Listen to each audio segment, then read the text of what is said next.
Yes, Erica. Hey, girl. Hey. Hey, boy. Hey, I got my Price is Right microphone right here because I need Lord. everything that I got to say. Good day, thinkers, thought leaders, progressives, and dreamers. I'm Craig, the writer Stewart. And I'm Derek J. And we are here with another episode of Gay Like Me Conversations. You know, we were missing for a month. But we're back. But you know, it was actually a much needed break. It really was. I enjoyed it. So, but it's all good. But we're here with another great conversation. We are talking about threesomes and open relationships and polyamorous relationships and all that good stuff. And we have some folk down there that are ready to talk, and I'm ready to listen. So I really do want to learn some stuff. You know what I'm saying? I have my ideas, you know, about threesomes and open relationships and people who are in relationships who engage in that. I personally think that it is a recipe for disaster. But I'm always willing to learn, you know, and be enlightened. And you know what? And I am the girls are representing today, the ladies are representing today. So the ladies are representing today. Yes. So, and as always, we know that we you know, we put the call out for people, and we had people, and people didn't, I think, must not feel comfortable having this conversation. So we're going to open up to you guys that's going to be that's in the chat to pop in here and have the conversation with us also once we get through our panelists today. And we talked about this earlier, and we'll talk about this the other day. And like, for me, I think I am open to an open relationship. You know, I am. I'm open to. Why are you smiling, Craig? Because my girl Angie that's down here, she DM'd me the other day, and we had a whole dialogue about you in the DMs, and I started to screenshot and send it to you. I said, no, but I want to blindside that little lady. So, but we had a really interesting conversation because what she said to me was, she actually sent voice notes. And she said, I don't know why you keep having these conversations with Derek J about sex, because first of all, he's a virgin. Right. Second of all, he ain't never been in a relationship. So his perspective will be completely different if he had those experiences. And I said, you know what? You're absolutely right. Because that's why I said I'm open to it. You know, but I think that if Keop, you were supposed to be in here in the live. You were supposed to be in the conversation. I'm trying to figure out why Keop is in the comments. And you emailed all these pictures. He didn't emailed a whole photo album, and he's not even in there. But what I was going to say was, but I think that once you fall in love, Derek, I think your perspective will be different. Like, you may not be as open, pun intended, to share, you know, your relationship. But you know what? That is, I don't think that's fair to say, because these people have been in relationships and they open to do it too. So, right. You know what I'm saying? So the thing is, I think that I know because of those reasons, one, that I'm not having sex. So the thing is, if I was in a relationship with somebody, who am I supposed to say, like, no, you can't, like, I'm not having sex with you, so you can't have sex with nobody else? That's kind of not fair. Well, I mean, I'm not. Well, it's not about fair or not, because I do think that. Let me correct that. I do not think that love is ownership or control. Right. So, but what I'm saying, and I said this the other day when we jumped on here to announce this, I think it's about partnering with someone whose relationship views and values, you know, model yours or parallel yours. You know what I'm saying? So it's really not about this tug of war. I talk about this in Book of Jewels. If you get into a relationship with somebody who you see that soft plug, you see how he's throwing in there. Right, it's a hard plug, girl. It's going across the bottom of the screen. This ain't no soft plug. But no, seriously, I think that when you get into a relationship, once you know your name, and you get into a relationship with someone whose relationship views and values parallel yours, you're like-minded. Yes, Crystal, you're not in this tug of war, and I'm not trying to pull you in my direction because this is how I think the relationship should go, and you're not trying to pull me in your direction because you think it belongs over here. Because if we're in sync, you know what I'm saying, we're going in the same direction. And I think that's the mistake. And this is even bigger than threesomes and open relationships. I think the problem is with us when we get into relationships. We think that we can train people how to be in relationship with us. And it's just like, no, you need to get in relationship with somebody who thinks and moves the way that you, it's not going to be identical, but you know what I'm saying?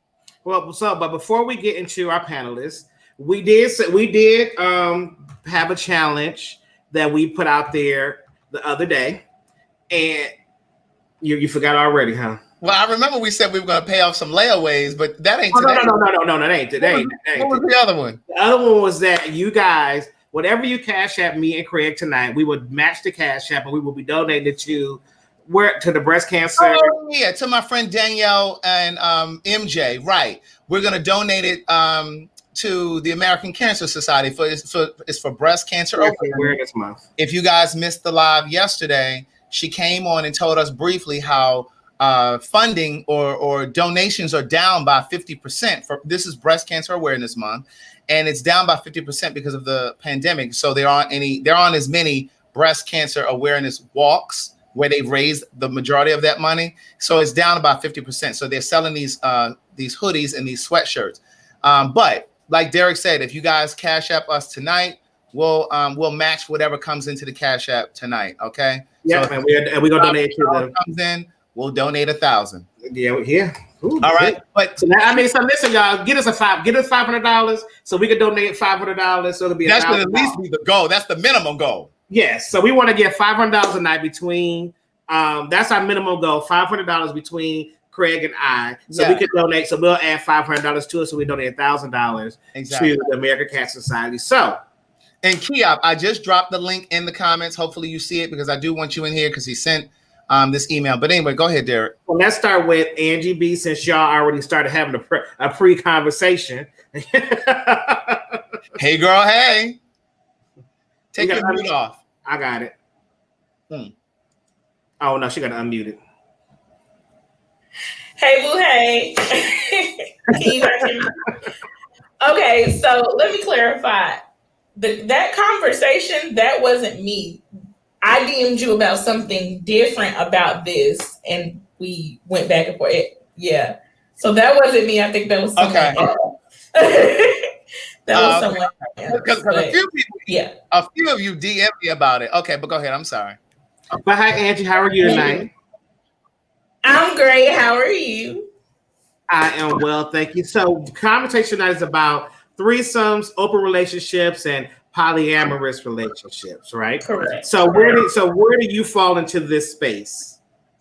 So I am in an open relationship currently. Okay. Yes, right now. With my boyfriend, the love of my life, and he is the father of my children, my 2 daughters. We have, and I have, and he has participated in threesomes and more than threesomes. All right, everybody. We've both participated in different forms of what I would consider as group sex or multiple sex. And I'm also openly bisexual. So, yes. Which is kind of a portion of how the openness came about. I brought it to him. He never, ever, ever in the 7 years that we've been together ever brought it up to me, up until the point that I brought it up to him. So Whitney, when you turned Bobby out, No, trust and believe that freak was in him. He went to HBCU just like I did. So that freak flag then flew.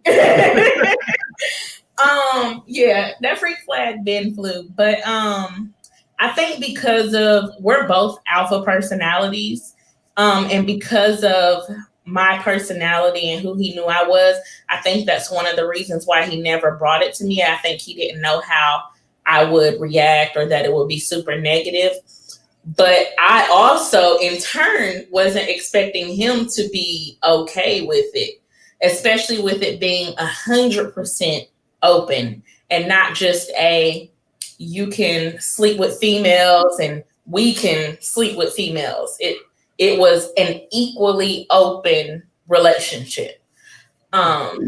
So yeah, and Go Go ahead, Craig. I was gonna say, so you're saying, if I'm understanding you correctly, he was already in his mind thinking he would be okay with having an open relationship, but you introduced it, and he was like, "Oh yeah, I'm cool with it," but you think that he was afraid to bring it to you? Yes and no. So we had talked about it like year 2 of us dating. Mm-hmm. And at that time, to me, the relationship was still fresh. And I said, no, that's not something I will be interested in at this point. Year 3 is when I let him know that I was bisexual and into women. And once that, happened, we began to have encounters with other women. I began to have encounters with other women with his permission. And then I brought about the openness. So he never actually said anything about it at all.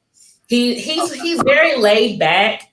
He's like an old man in a young man's body. He's from like deep South Alabama. So he's very chill and go with the flow, which is why this all kind of worked it for his benefit, I guess you would say. So now, how long into the relationship did we become open? Correct. Year 4. Okay, so year 3, you told him you were bisexual. Correct. And then year 4, you guys started having the open. Correct. And how it came about is I kind of had a internal come to Jesus moment with myself, and we had begun talking about, the next steps in our life and what we wanted to do and marriage and all that type of thing. And, I had conversations with my grandmother and my mother about, why they stayed in relationships so long with infidelities and things like that. Back in the day, they didn't care what happened. They were staying married, period. So I thought to myself, what would be the only thing that would make me walk away from this relationship? He has everything that I want as far as my partner. He has the values and everything like that. What would make me walk away? Mm-hmm. And I said to myself, nothing really. And I thought to myself, I'm not jealous. You know what I'm saying? Like Flame Monroe says, can't no bitch do what I do. So, but I thought to myself and I said, infidelity is like one of the top things that breaks up relationships. Mm-hmm. Why would I let something like as simple as a physical encounter that could honestly mean nothing? Because I personally feel like you can have sex with no emotional connection. Some people, absolutely, not everyone. And I thought to myself, that one thing, I don't think it would make me walk away. As humans, we can naturally be attracted to other people. Me, myself, I don't want to be confined to only being physically interactive with the same person for the rest of my life. That's just not something that I want. Mm-hmm. And so that's why I brought the openness to him. We talked about it. He asked questions, like what makes you want to do this? When did you start thinking about this? And we discussed it in depth. And he had questions and I answered them. He was like, yeah, I would do it. And I said, well, if we do it, I'm equal. I'm an equal opportunity. Like I'm equal on all slates. If we do it, it has to be equal. I'm not just going to be out here, just dealing with females and bringing females into the mix. So you also bring males in? For myself, yeah. Okay. There's a question here and it says, how would you feel if he was bisexual and wanted to sleep with other men? Would you be able to? I've dated someone who's bisexual. Okay. He's not bisexual by any means. But you've dated someone. I've dated someone who's bisexual. And then go ahead. My thing is, as long as you're open and honest with me, I don't, you know what I'm saying? I don't have any issue with it. It's the lying. Give me the opportunity to say yes or no. That yes, I do want to deal with you. No, I don't. Okay, so someone who's bisexual in college. There was another question that rolled through here, and they were asking, because you said you've slept with other women outside of the relationship, outside of the threesomes with him. Mm-hmm. Are you allowed, and I'm using the word allowed intentionally, are you allowed to sleep with other men outside of the relationship, or are you only allowed to sleep with other women? Both, men and women. Oh. That's what I'm saying. It's 100% open. It's 100% open. Yeah. Way to go, Paula. It's 100% open. But also, so just to get back, so we had that conversation. He said yes. I said cool. We laid down our rules, what our rules are. So we do have rules. We laid that out, and we've had no niches and glitches since. When I got pregnant with our second daughter, we cut it off. There was no openness during my pregnancy and immediately following my pregnancy, because that's y'all ramped back up. Huh? Immediately after the pregnancy, y'all ramped back up. No. Immediately following the pregnancy it was no openness. And during the pregnancy it was no openness. Because you know that you have a baby inside of you. That's more of a health risk. And honestly, you know, hormones, emotions all over the place. Ain't got time for that. So we shut it down for that time. But yeah. So let me ask you this, and so that we can move to somebody else, because we got a few other people down here waiting. What are some of the rules, briefly, what are some of the rules that you guys put in place? Because if you were listening the other day, one of the things that I said was, in every situation where I've heard couples who have threesomes or participate in threesomes, they always set these rules. They start off with these rules, and then somehow one person ends up getting greedy and ends up bending the rules, or end up participating in something without their partner. So what are some of the rules? You said you guys haven't had any problems with the rules. So what are we have not had not one niche, one glitch or anything, but I think that came from forming the solidarity of the relationship beforehand. But some of our rules, you can receive oral, you cannot give oral. And that is for independent activity. Oh, so if y'all in the threesome, it can happen. It can happen. If it's with a female, it can happen. If it's with a male, it cannot. Wait a minute. For me. So in other words, you can't. We grown in here. Put your earphones on. Okay, I can't suck dick, but I can get my box ate. He can't eat anyone's box. He can get his dick. He can get his dick. Absolutely. Yeah. That's whether you're together or apart. No, that's only when we're apart. Only when we're apart. But when you're together, anything goes in terms of oral. Yeah, absolutely. Let me ask you this. Now, why are you so specific about that? Why do you have to be there to witness it? The oral. Why is it not okay if he's without you? Why is it okay if he's with you? That's a good question. We actually that's a good question. And honestly, it's really dumb, but it's just I think it's like the one thing I just want to hold true and possessive. I don't know. It's weird. It doesn't make sense, but it does to me. Okay. One of the other rules is okay, and when I say this, I mean come COME, not CUM. Okay. We come first. Like, if I want to go out, and if someone, you know, if I want to go out and I want to hook up with someone, and he's like, I want to stay in and Netflix and chill, that situation is shut down. We come first. Like, our time. Okay. Your time together. Okay. Yes, our time together comes first. Like, I might not want you to go nowhere tonight. Might not want me to go nowhere. Don't you answer the goddamn question? We got some more people here. Well, wait a minute. No. We're gonna bring Anthony. I got one more to ask it. Only because they're saying in the comments, no, don't let her go yet. Well, I got one more question. So, yeah, you made me forget my question, Derek. I know. So we're gonna bring. If she's not going nowhere yet, Craig. She ain't going nowhere. She right here. I see somebody that says, are they allowed to have sexual encounters in their home? Nobody comes to our home, whether apart or together. Absolutely. Travel.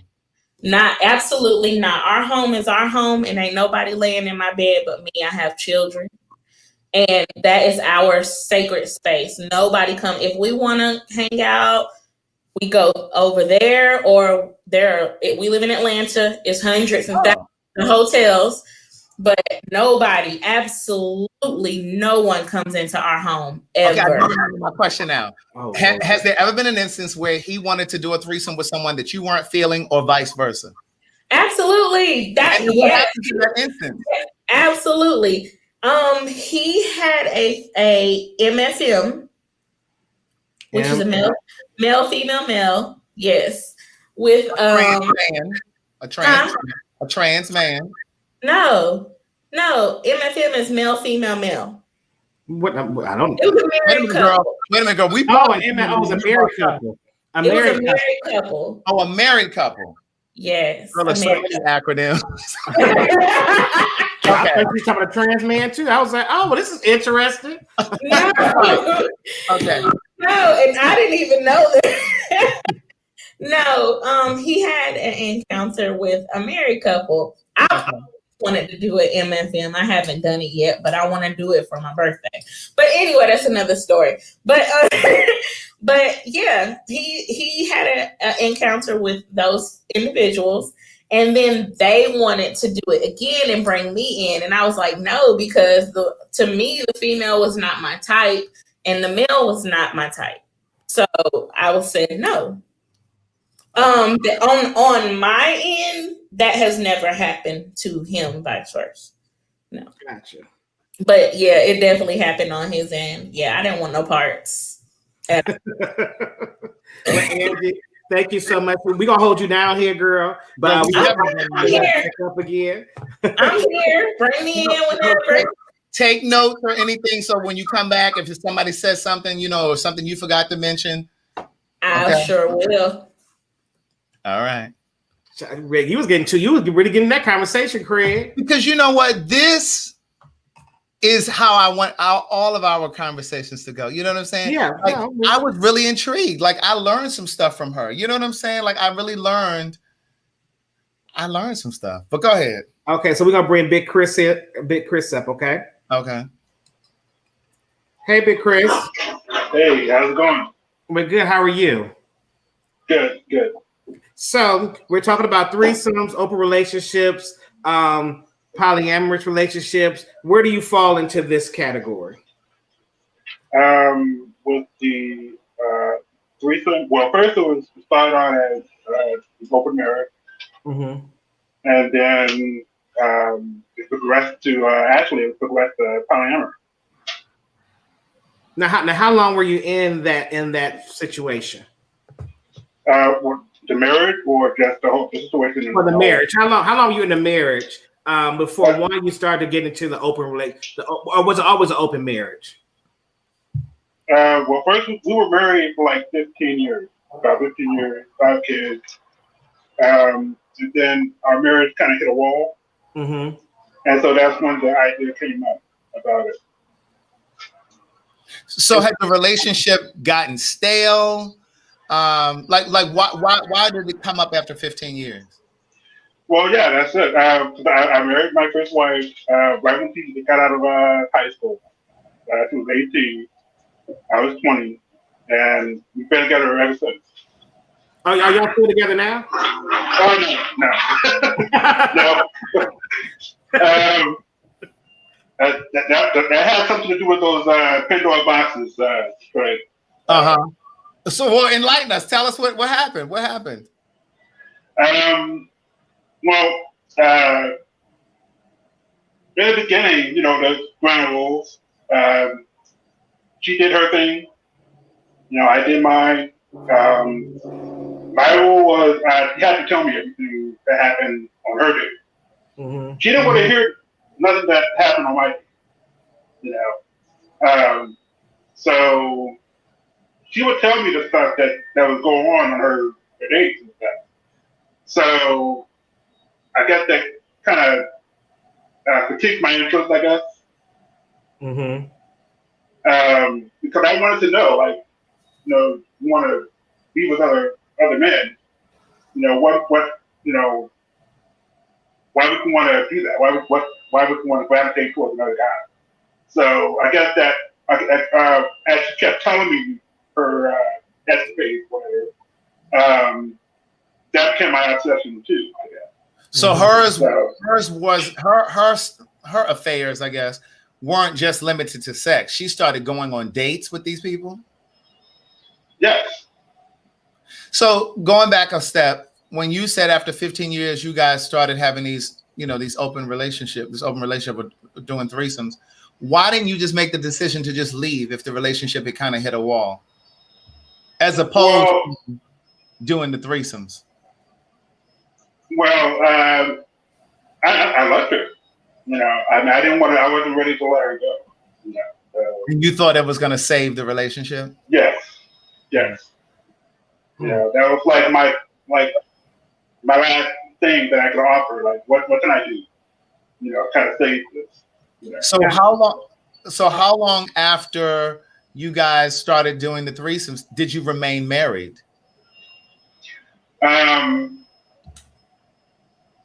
Actually, she never agreed to a threesome with me. I was just in the room. So it was a threesome with her and two other guys. And I was just in a corner, just. Oh, so you've been avoiding it. So you were avoiding. Gotcha. Yes. So Chris, I don't know how you identify if you're LGBTQ or what, but in those scenarios with her, did you ever engage anything with the guy? Did you ever go beyond your comfort zone in that way? Well, that's where the Pandora box comes in, right? When you're open, that leaves you the opportunity to explore. So you explored. I explored. Come on, Indiana Jones. But that was costly because once I revealed that to her, she wasn't down for that. That you were interested in engaging with the guys. That was what done it for her. Oh, so she was just selfish. That's what it sounds like. Oh well, I mean. So thinking back on it, Chris, do you regret making that decision or going along with any of that? Looking back on it now, yes, but I think she would eventually either cheat it or probably would have broken up anyway. Gotcha.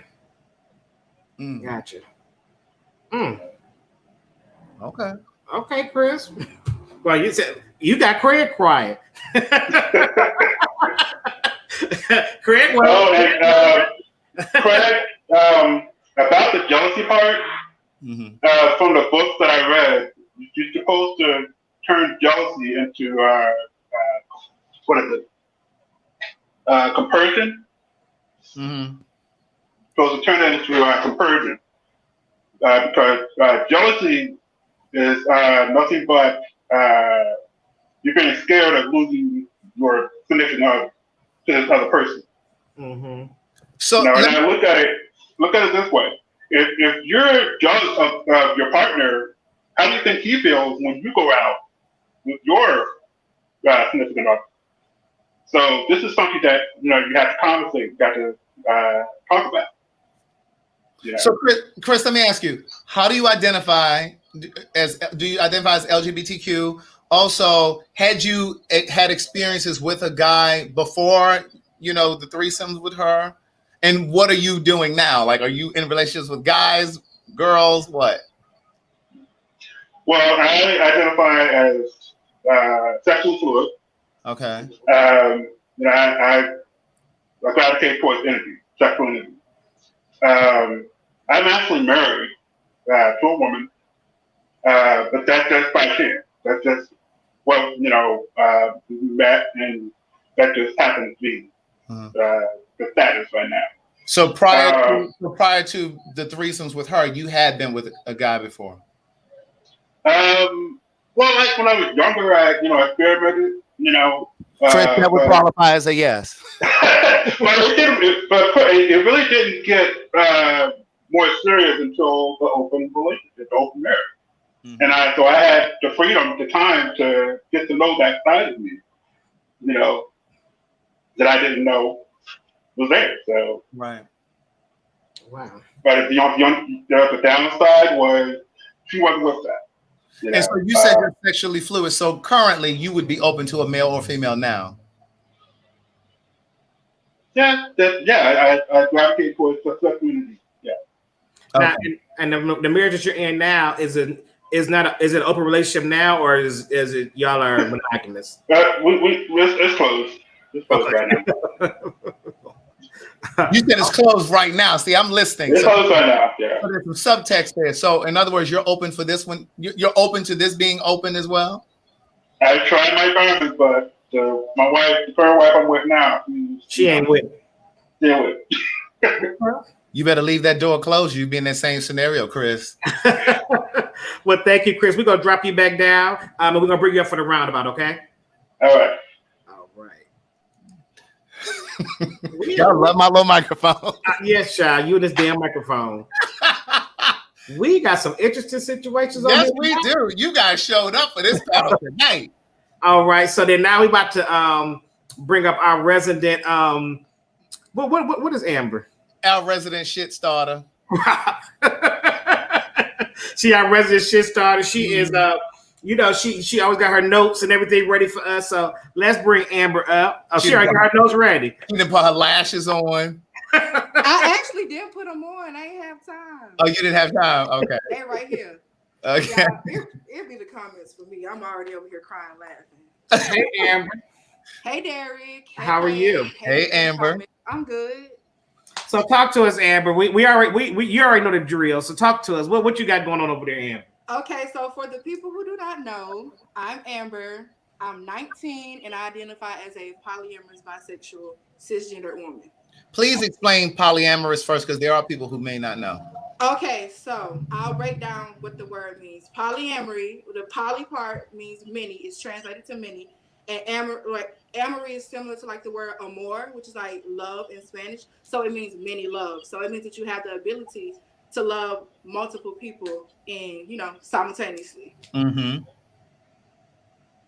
Go ahead. It's the rest of it, girl. You the one that was this long description of you, girl. Finish it up. I was just trying to pause in case y'all had any. Oh, you were trying to let them digest it. Yeah. Okay. Yeah. Go ahead. Okay, so I'm in many Facebook groups on Facebook for like Black polyamorous people who are looking for like-minded people, and most of the people are older, but so I can tell that a lot of people, they don't really come into this lifestyle until they're older. But for me, it was different. I knew when I was around 13 or 14 that I was polyamorous. Mm-hmm. Because that was around the age where I was coming to terms with my sexuality and who I was. And I was starting to accept the fact that I like women and men. And it says, wait, I'm still digesting. I thought she said disgusting. I was going to say, girl. Y'all know. Focus, me. Focus. No, we don't need you popping off yet, Amber. Right. So that was when I was coming to terms that I was with my bisexuality, that I like men and women. And I was just sitting down thinking one day, like, what is marriage going to look like for me in the future? Because I know that I like men and women, and I know for sure that just marrying a man, that I would not be comfortable with that. And I wouldn't be able to do that because I still desire to be with a woman emotionally, and I still have sexual desires for women and all of that. So I was just like stressing and like worrying about it, because I was like, I'm just going to be miserable for the rest of my life, because I can't just marry a man. And then if I was to just marry a woman, I still crave all those things from a man as well. Mm-hmm. So girl, I went down to the YouTube and started typing stuff in, like 3 people in a marriage and 2 women, 1 man in a marriage. And I just came across like this whole new world. And that's where like the vocabulary and the dialogue started to come in for me. And that's when I came across polyamory and polyandry and polygamy and all that other kind of stuff. Because all I had seen at the time was that little show on, was it Lifetime with them white people and that man with all them wives? Mm-hmm. That was all I had seen. So I knew that I didn't want all that because that's too much. But being that I'm bisexual, I knew that I wanted a husband and a wife. So I came to the terms that I was polyamorous, and it was something that I kind of hid up until like last year, and I just recently started telling people and being out in the open with it because I'm grown now and I don't give a fuck what other people think. Mm-hmm. So yeah, and that's how it came about. So let me ask. Somebody asked. There was a question up there. What's the difference between polyamory and pansexual? Are you able to differentiate? Yes. Okay. So polyamory is a relationship identity, and pansexual is a sexual identity, which is like heterosexual and bisexual and demisexual and all that other kind of shit. But pansexual means that you are attracted to. You're not attracted to like a gender. You're just attracted to people. Like you go off of their vibes and their energy and whatever they present to you, but not necessarily their gender. Very good explanation. Yeah.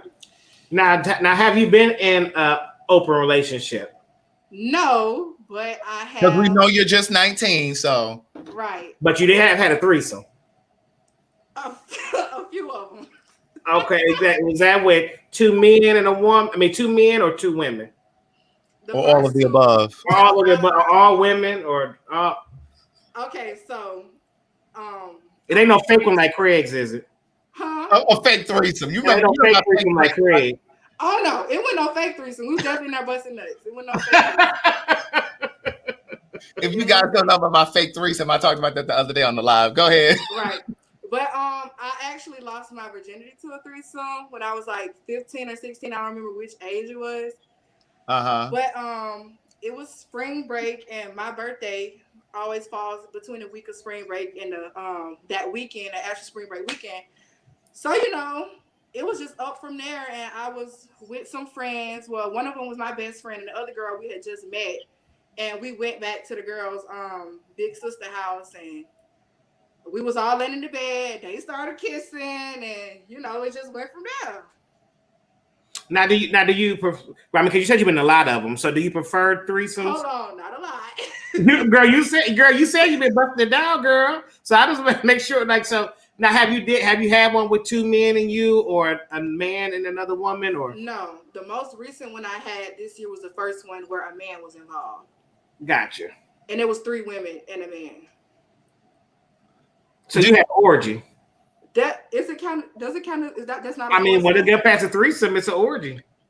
Oh, I guess it was an orgy then. Girl, she out here having orgies. Don't even know she having orgies. No. she didn't found everything else on the YouTube. You didn't find that on YouTube. It was not I didn't count it as an orgy. I was just calling it a foursome. Well, just like I didn't count my situation as a threesome, but it was. We was busting nuts. Okay, so with the foursome, I wasn't supposed to be a part of that. I told myself that I wasn't going to. We were sitting there watching TV, and my 2 friends and the dude, they went off to the bedroom, and I just went back there to watch. I always say that every time. I'd be like, okay, I'm gonna just watch, and I end up joining, and that's just how that went. Now you see how Amber said every time it's supposed to be just watching. I say she had a lot of threesomes. She's like, I have a lot. Well, because it sounds like you get it popping, girl. No, prior to that, it was only 2 threesomes, and it was with the same people. Okay, gotcha. So she didn't add no extra bodies. No, I didn't. Oh, okay. So now, do you see yourself? So when it's time for you to get into a relationship or become married, or how do you see what does that look like for you, Amber? A close triad. I want a husband and a wife. That's it. So what's the difference between that and a throuple? There is no difference. It's called a throuple. Okay. A couple. Yes, but for technical terms, it's called a closed triad. Yes. Okay. Well, that's the perfect. Go ahead. What were you gonna say? More specifically, I want an FFM triad, and I know you was you didn't understand what the first lady was saying when right, because I thought she was saying FTM. No, it's the different types of relationship dynamics. There's an MFM, which is a male, female, and a male, and then you have a FFM, which is a female, and a male, and yeah. Oh. So which one do you want? Just another woman and me. I don't really like men like that. I cannot deal with more than one man. So you want another woman and a man? Yes. Gotcha. Okay. That's the perfect segue for Kiop, because when he emailed, he said he used that term. He has a partner, a male, and they're looking for that third person to seal their triad. Yeah, and that's polyandry. It's not that's not called polyamory. It's polyandry where there's two women. Girl, I two need to men write and this down. men. Yes, please do. It's a lot. No, what's polyandry? That's what Keop's looking for. That's the kind of relationship he wants, where it's two men and a woman. Oh, okay. So the term changes if it's two men versus two women, and okay, got it. Yes. Ooh, geez, I'm trying to get one man, child. Let alone, I mean, all this is a lot. This young lady right here just trying to find one. and y'all out here in 2 and 3. Okay, I wanted to talk about because you said something earlier, Craig. You was like you was talking to Derek. You said when you fall in love, you won't want to share. And what did you mean by that?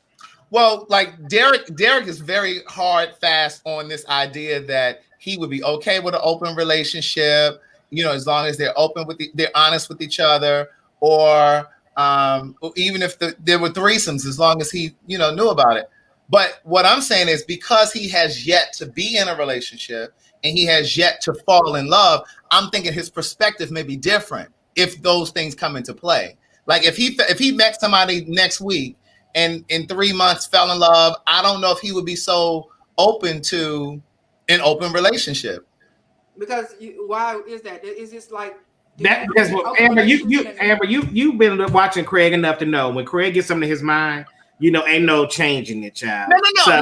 Listen, I'm here to learn. I'm teachable. Right. But what I'm saying is, I just think that experience is a good teacher. And didn't Mickey Howard say that?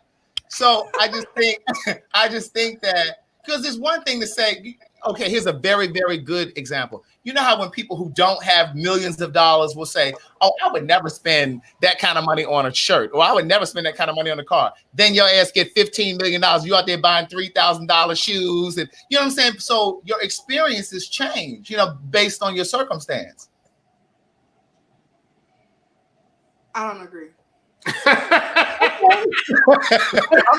I'm not here to proselytize you. I'm just because it's coming off as like you view open relationships or threesome as a negative thing, and I feel like so many people they view them as that because they heard horror stories from people who dove into that and they were not ready for that kind of stuff. Mm-hmm. And like you say all the time, you have to be wired for stuff like that. It's not like polyamory is not something that you just try. You have to be. That's how you wire. That's what you want. That's what you desire. It's not something that you just try. And a lot of people try shit for the wrong reasons, and they have different motives and intentions. Like some people that niggas will tell you, "Oh, babe, I just want to spice up the relationship. I want something different." Whole time they don't even want to be with your ass no more. Mm-hmm. Like, oh boy, Big Chris. He didn't want to. That's a very good point. That's a very good point. Somebody named Midsummer Dream said you're assuming that people that are polygamous, that are in polygamous relationships or closed triads, aren't in love with each other. Yes, and we're very. So it does sound like that, but that's not what I'm saying. What I'm trying to say is, I think Derek's his perspective might change. I'm not saying that it will. It might change if he fell in love today. Like, I don't know if he would be as generous, let's say. Like like Crystal says down here, yes, being in love can change perspective, because I didn't want kids, but once I fell in love, I did want a family. You know what I'm saying? So you can sometimes be very hard, fast on the idea, but then when, you know what I'm saying? And then when a circumstance is different than what you anticipated, it's like, oh, well, maybe I can be open to that. I don't know. These people slow. What the fuck are you talking about? Amber, we're gonna drop you down, Amber. We're gonna bring Key up. All right. All right. Farm. I think it was J Farm D said, I want to hear from somebody who's in an actual relationship now, and they, So Keop emailed the other day and was basically saying in the email that he has a partner, a male, and so that's what is that? Poly. Because it's two males and they're looking for a female. What was that? We're gonna answer.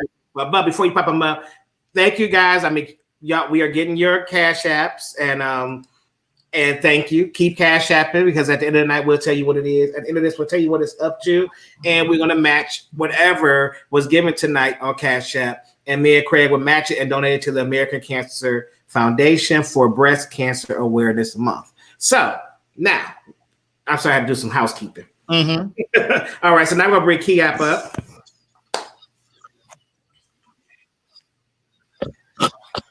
Hey, Kia, how are you? Can you hear us? Polyamorous. Can you hear? Okay, you can hear us?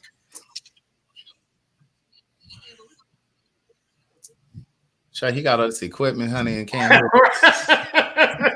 He got his video game and stuff on, child. You can't even hear us. Okay, the word is polyandry. Thank you. So when it's two males and a female. Wait, so click out and come back in. Go out and come back in. Go out and come back in.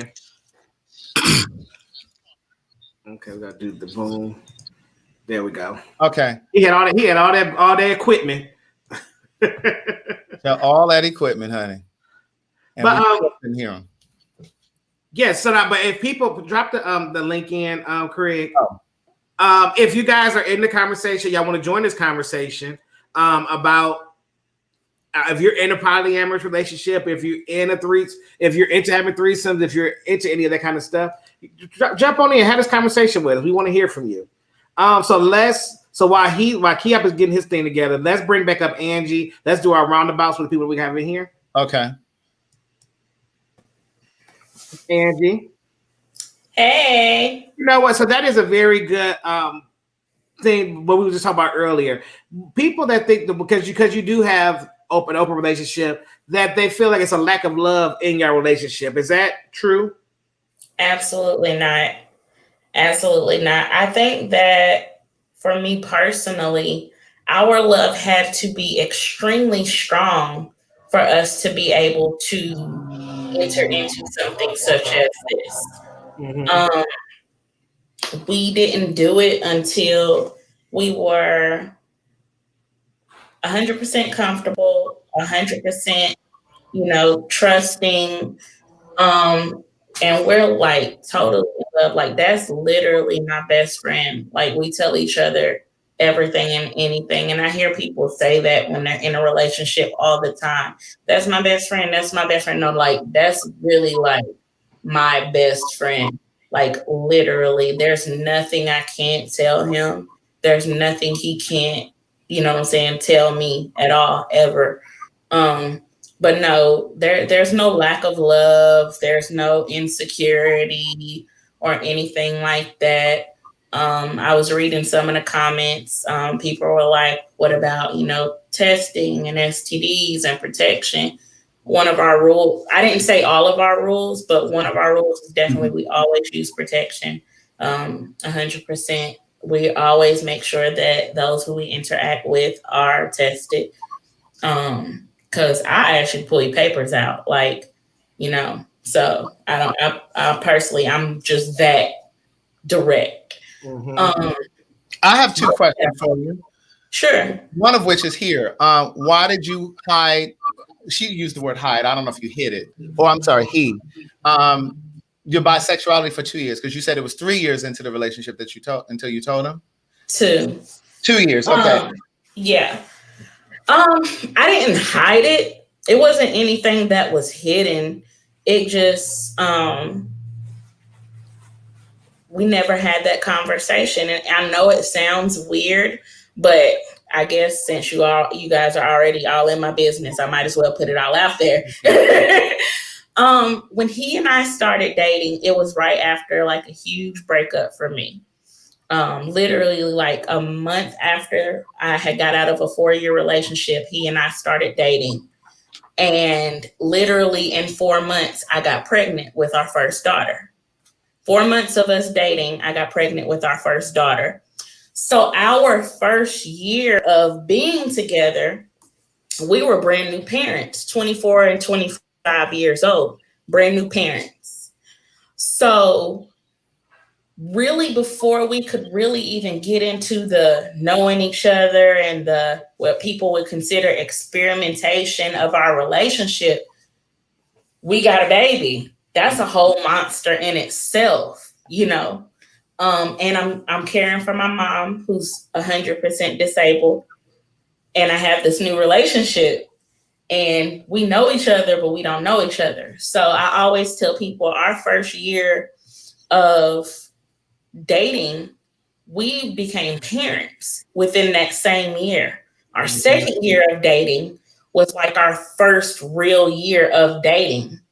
Essentially, like that's when we really got to do like real big dates and travel and like really meet, because I'm originally not from Atlanta. He's originally not from Atlanta.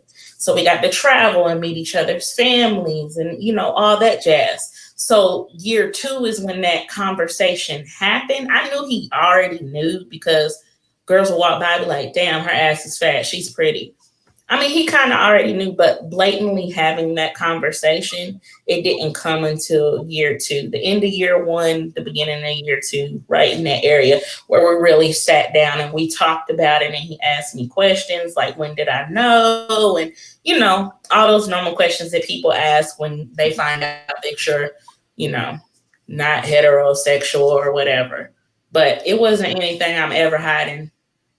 You said something. Oh, go ahead, Derek. Go ahead. Okay, so question for you, Angie. Now, and I know this really because I saw this question pop up earlier when you were talking, but I do want your thought about this. Being that you do have 2 daughters, now I know they don't know what y'all do, but yeah, is this a relationship that you will want to see your daughters in?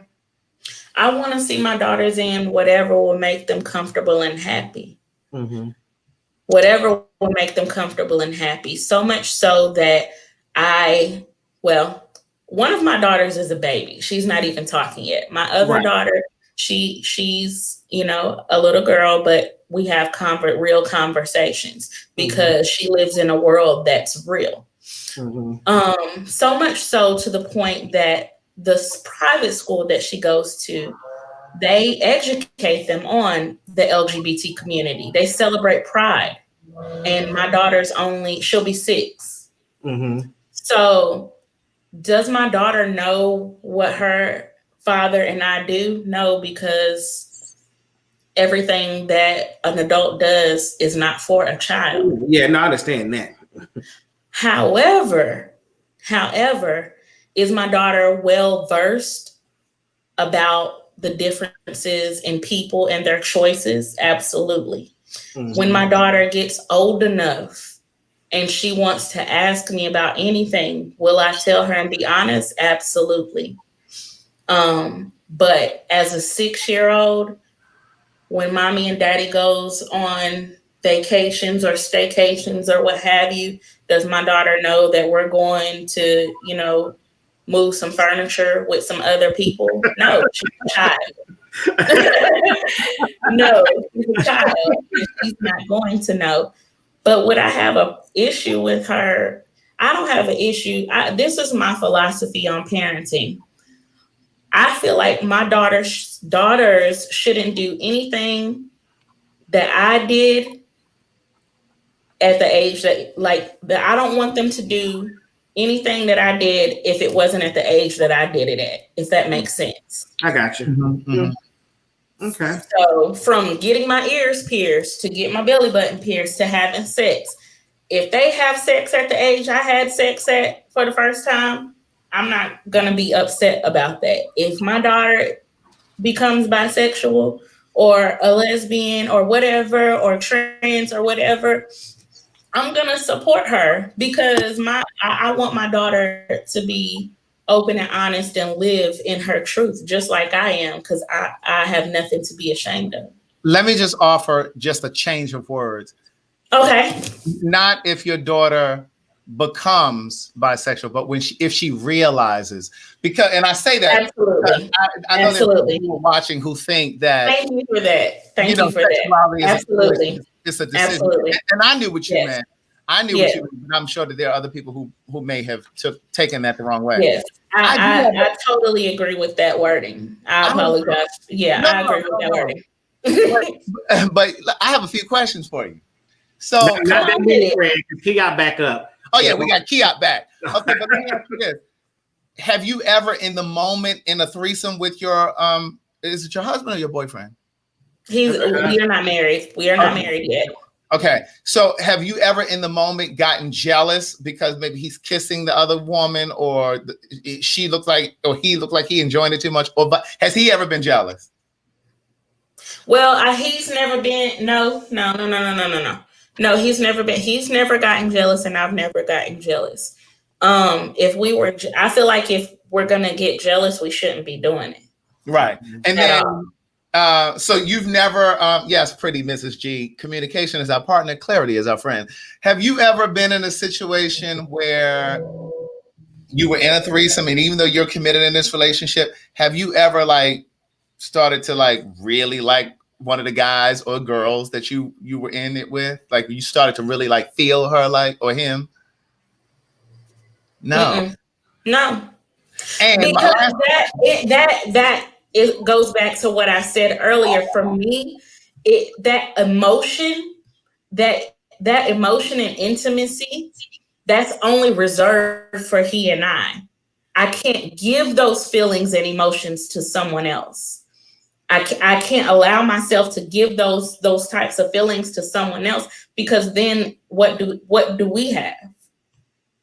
Mm-hmm. Like, what do we have? What's keeping us together? What separates us from this? And another thing, just because I know you guys are bringing someone else in, that I want to clarify is, just because I say that we're in an open relationship and that I'm bisexual and, it's open on both ends, it is not like we are doing this every single day. Right. It is not like we're doing this every single weekend, every single month.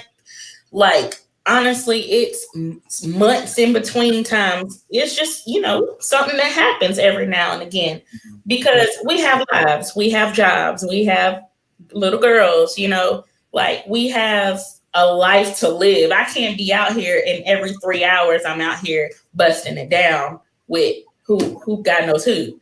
Like, this is not, that's what people think. They only think of the sexual aspect of it, and it's more to it than that.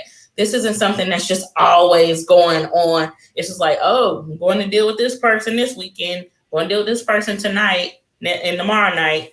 It's not like that at all. Okay.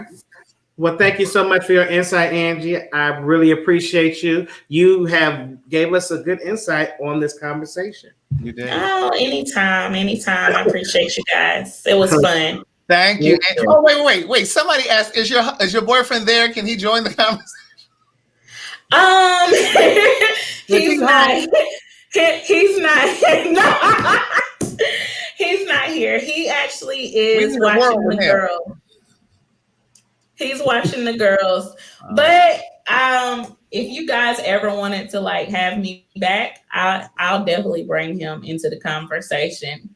I didn't ask. I didn't know if it was okay to bring, like, for him to be a part of this. I would have loved it, because he's very open and honest as well. He's just relaxed. But if you guys ever want his insight, I will definitely bring him on, and so y'all can ask some questions. We're gonna take you up on that, Angie. Absolutely. Thank you, darling. You're so welcome. Love you guys. Thanks. Love you too. Good night. Oh wow, she was really interesting. Yeah. So now we're gonna bring back up Big Chris, because Keop actually, we don't know what's going on with his stuff over here. In and out. Yeah, he's in and out. So we'll bring back up Big Chris. That was not a B. So Chris, so my question for you is, like you said, now that you're in this marriage, how long you been married now? Going on 2 years. Okay, going on 2 years now. And like you said, you have opened it up to her about having this open relationship type thing, and she's not with it, right? No. For the reasons what I told her about my first wife. Right. And to add, the previous the lady, what she was talking about, the different dates and stuff. Mm-hmm. That is very true. That could be very expensive. So remember, when I started this, I was married for 15 years and we got children. So add those multiple dates with that. Mm-hmm. That took a hurting on our finances, and that was another thing that we thought about too as well. Mm-hmm. So that's another thing that you want to think about. If anybody is thinking about doing it. It became expensive. Yes. So in my mind, I'm like, okay, I'm just gonna leave this to the rich folks, to Will and Jada. You know, they can afford it. Now, that's not a make or break for you. Do you find, when you think that later on in your marriage that there might become an issue for you because it's something that you want to do and it's something that she doesn't want to do? Do you see that become an issue later on down the line, or you're okay with her just not being with it? Well, at this point in my life, I'm content. You know, Okay. you know, I mean, if she changed her mind, it's, you know, she changed her mind. But at this point, it's just not interested. Well, because you were married and you went through it through marriage, what advice would you give somebody that's going in, that may want to try this in a marriage, that may want to introduce this? Do you have any advice that you give that you would give somebody that wanted to try this in their marriage? Yes, like I said in the email, we were a Black couple. We didn't know anything about this, so the first thing I did was I did some research. I read a book called Open by Jenny Block. Mm-hmm. That talks about open relationships, and I also read Polyamory in the 21st Century by Deborah Enapol. And that just kind of gives you, the introduction to all the variations of polyamory. I was going to make a joke about when you guys were talking about the different variations. They have something called polyamory kitchen table, and that just pretty much a big house, and all these different couples are living in one house, and it's like a little community. It's quite interesting. Yes. Well, thank you very much, Chris. So basically, your information, your advice would be do your research. Yes. Just do your research, because this is more than just a lifestyle. It's a community. Yes, it's a community, and just like the young lady, she said, it's not just about sex. To your point, Derek, you want just more of an emotional connection relationship, not more of a sexual relationship. Right. And a lot of people do that. A lot of people get into polyamorous relationships just for that reason. Then they have no sex at all, and that's why they have other partners for them. See, Craig. Thank you very much for your insight on this conversation, Chris. We really appreciate it. All right. Thank you. Okay, so Keop is back for the 15th time. Right. So I think it's internet. So he can hear us now. So he's shaking his head. So now we're gonna make sure that you got your rig on. So let's make sure that you can hear. We can hear you. What up, family? What's going on, everybody? Hey, how are you? Y'all know I'm the president of the GED section. It takes me a minute to get things together over here. Okay, good. Well, see, now we can hear you. You're all good now. That's what's up. That's what's up. Okay, so Kia, talk to. I don't get to read the emails because I like to come on and just indulge in the conversation. So I didn't see the email. No, he didn't read the emails because he didn't read the emails. Somebody got to read the emails to figure out who's gonna come on here. Well, that's because you like to read, Craig, and you nosy. So, yeah. Can you tell us how you fit into this conversation? It's very interesting. I'm in a relationship right now with a man. We've been in a relationship since February. I got to talk a little because he's also doing a show right now. He's a poet. And at the time of us meeting, he was in a relationship with a woman. We were friends, and he was actually bringing me in, he was actually trying to consider if I could fit into their dynamic. They ended up not working out, and so we investigated whether or not we could work, and we did. And so we are just trying to, bring, a young lady into the picture. So that's kind of how it all started for us. So what y'all? Yeah, so y'all consider bisexual? Yeah. Or do you put a label on it? Are y'all just two gay men that just will have sex with a woman? I mean, I think everybody's a little bit bisexual. He's definitely bisexual. I hadn't had sex with a woman in probably 6 or 7 years. Mhm. So I kind of given up on the women's side of things. But yeah, I would consider myself, bisexual. I gave up the women part because of the church, and I had a fear that nobody would date me, no female would date me because I had been with the men already. So I had Mhm. given up that whole side of dating, that whole side of possibilities. So meeting him let me know that it was possible, and so here we are. So now y'all actively looking for this third person, or have y'all had? So do y'all have like tryouts? Like how does this work? We actually dated. We actually was in a relationship with a woman. We Not actually tryouts.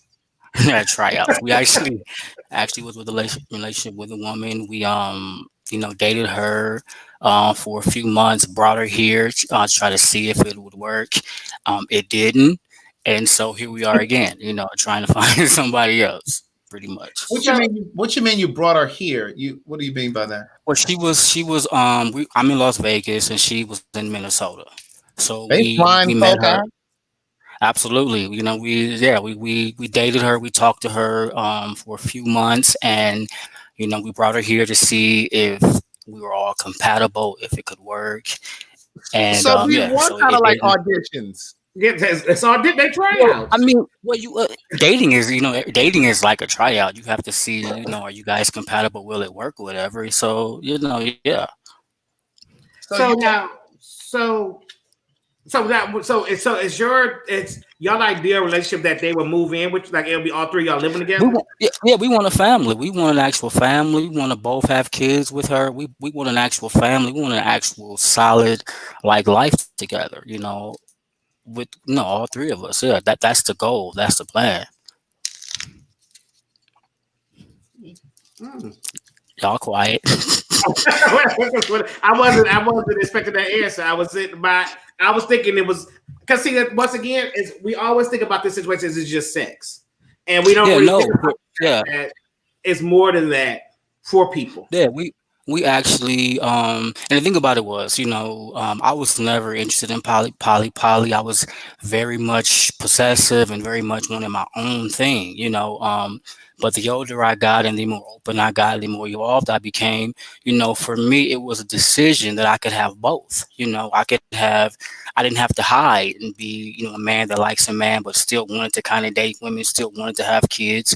And he was already living his truth. He was already there, and so Mhm. yeah, for me, it was an opportunity to be like, well, man, I can have both. And although in the beginning, it was hard for me to see, him like somebody else or him, give somebody else a touch or flirt. I'm not saying that it's always an easy thing, but you learn to grow through that. You learn to grow through that, and you learn to become unselfish. You learn to give up. You learn to become unselfish to get what you want over here. And Mhm. so yeah, it was definitely like a growing process, for the both of us. For me especially because this was something he was already open to because he wanted to save his relationship with his girl. He wanted to save his relationship with his girl and have a guy or whatever. And so for me coming in, it was a totally different, aspect for me. But I get to get what I want, and so it's kind of dope. But having a third male has never been an option for y'all I mean, we've done threesomes and things like that. You No, know, we mean in the in a relationship. relationship though. yeah, we've done threesomes in the relationship as Well, well. no, I'm Yeah, saying, because I'm No, no, saying no. no. We're saying like how you want to have a third woman. oh I no, mean, a we third don't want no person. man. No, no, we don't want no other man. No, no, no, no, no. We got enough swords over here. Now, how do you identify What do you mean? LGBTQ? He said, "Where would you at, John? He bisexual." Well, they're asking in the comments. I thought he did. I thought he I'm, I did. mean, for me it was so many things when I first started having feelings about liking. You don't know the terms. You don't know whatever. I grew up in the church and I had feelings for guys. I didn't know the terms. I still dated women, but I was attracted to men. But once I started dating men, the church gave me this fear that I couldn't date women, so I thought I was gay, and I just put the bisexual side of me aside. Mm-hmm. And every now and then in between relationships with a man, I would meet a girl and have sex. And so there was still an attraction. There was still, that fever, I just was drawn more in a relationship with men because I was just conditioned to think that I couldn't be with a woman after being with a man, pretty much. So I consider myself to be, as far as sexually attracted, I am honestly sexually attracted to both sexes. Now, so how do y'all find people that y'all trying out? Like, is it a group chat? If you say trying out one more time, well, is it a group chat? I mean, do you get on a thing? No, you get on YouTube there are polyandrous groups, there are poly groups, there are poly. This is the internet. There are poly wherever you want to search and Google, you can find people that have like feelings and like whatever. So we go into these groups, we go into these communities, and we say who we are, we say what we want. We've gotten a lot of backlash because normally it's two women, with one man. So our dynamic is totally flipped.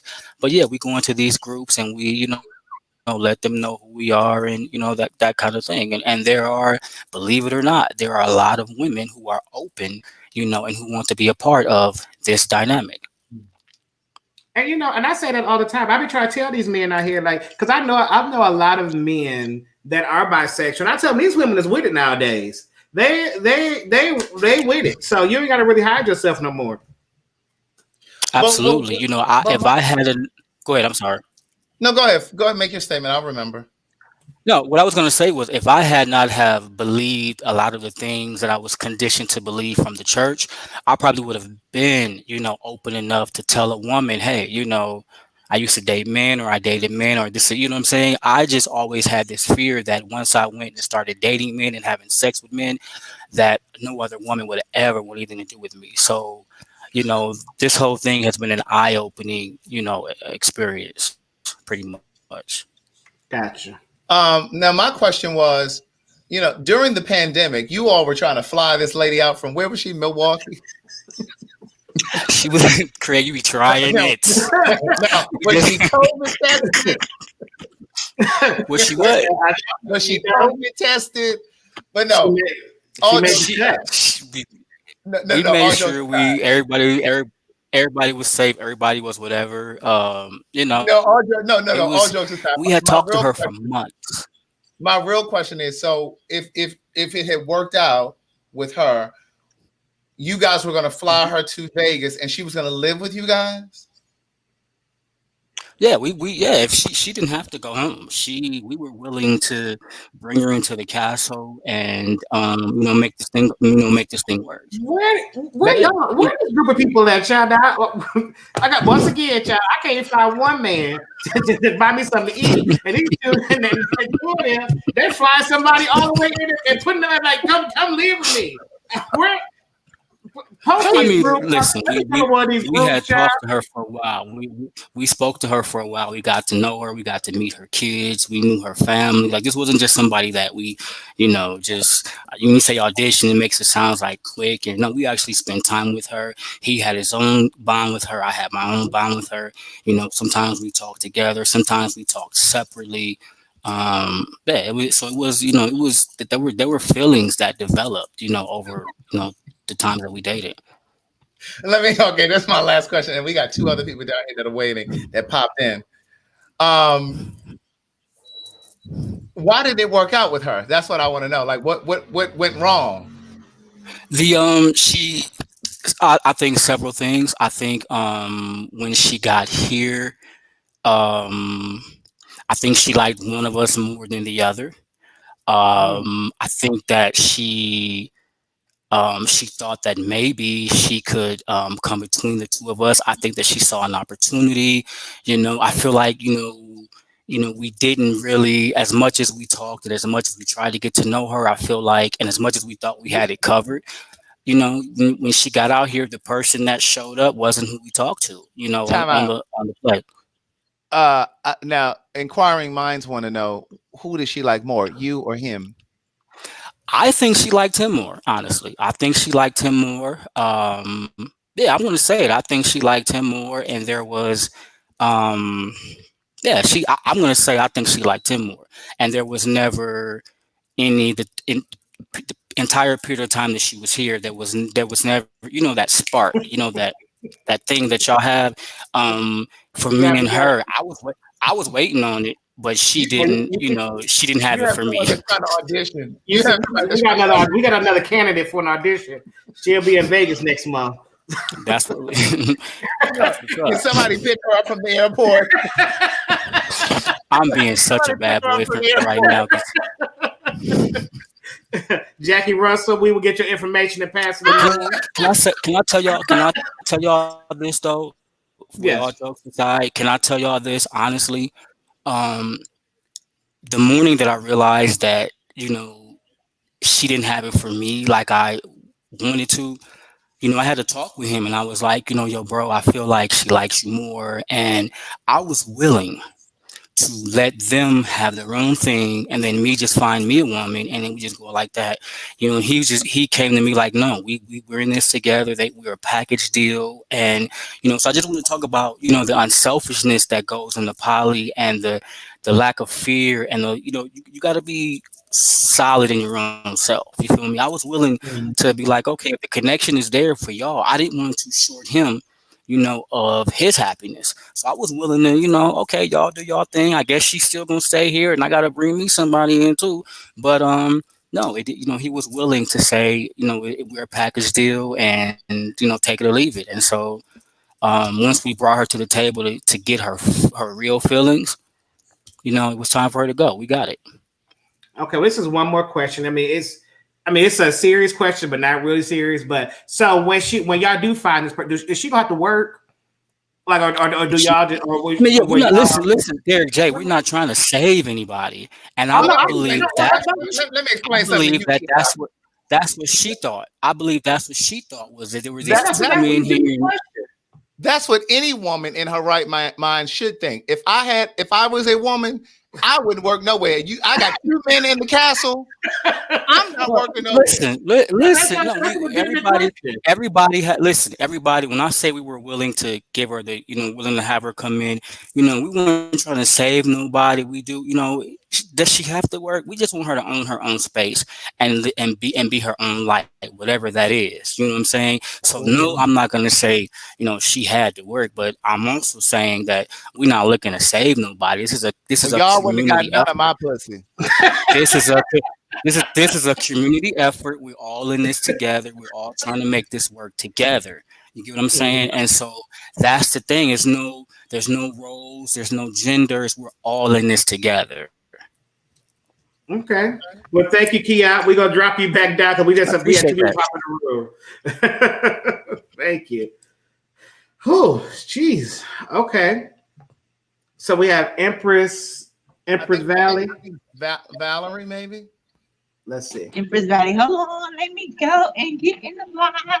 Oh yeah, girl, because it's too dark. I didn't know I was next. Hold on. Girl, hey. Okay, hey y'all. Hey, how are you? I'm all right. Okay, so you popped in on this conversation. What you got to add to this conversation, baby? Okay, so firstly, just a little bit of background about me, right? I am a bisexual woman who has been in poly life for a long time. And listening to the conversations, there was a few things that was popping out to me.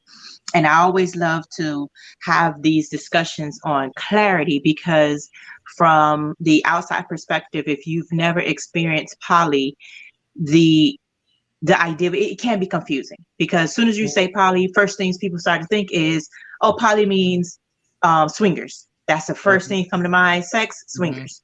And just to clarify for a lot of people, I saw some of the questions in the comments, even some of the things that some of the other guests were saying. Poly is a prefix that means many.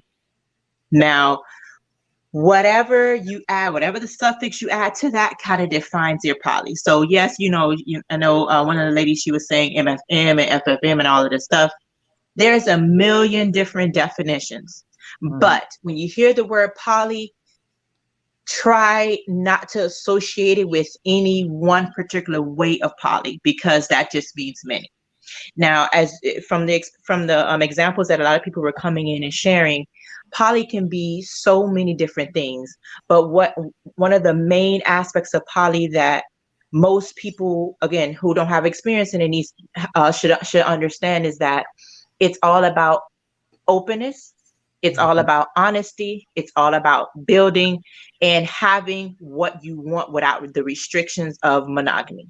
That's basically the gist of it. Now, my poly may be different from your poly. I may be polygamous, where I want me, sister wife, and we have our king. Then there's some women who prefer two men. There's the men the guy has just left off a few seconds ago.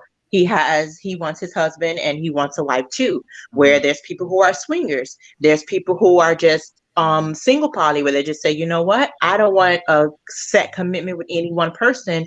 I just want to be free and love everybody, love whomever I decide to come in contact with. So I think one of the things when it came into me identifying my poly was with so many definitions, having to understand what you fall into.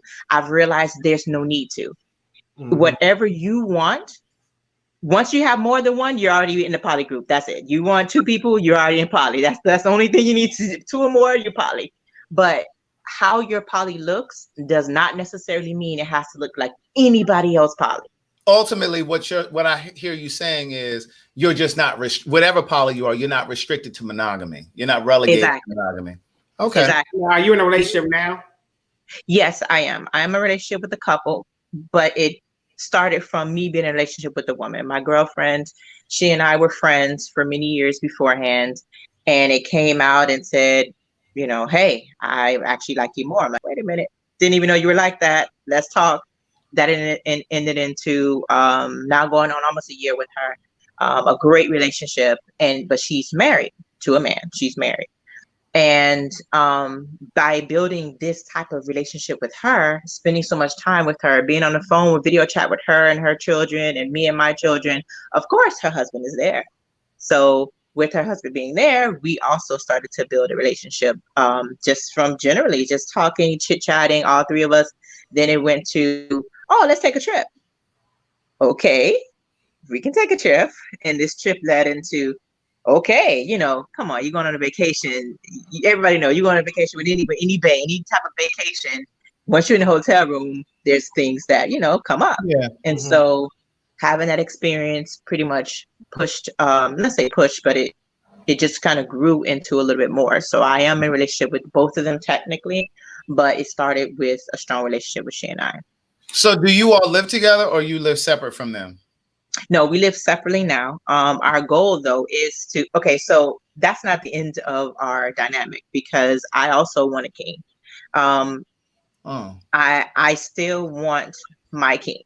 Now, when this king is confirmed, if he's monogamous, then it'll just be the king. But if he's poly and say, hey, I want a sister wife, which I meet a lot of poly men who want the sister wife thing. Hold on right there. Pause. So you saying if you meet a guy, a king, and he's like, no, I'm not with any of that, I just want to be with you. You're saying you're just going to be monogamous? Is that what you're saying? No. No, he has to be completely okay with this situation.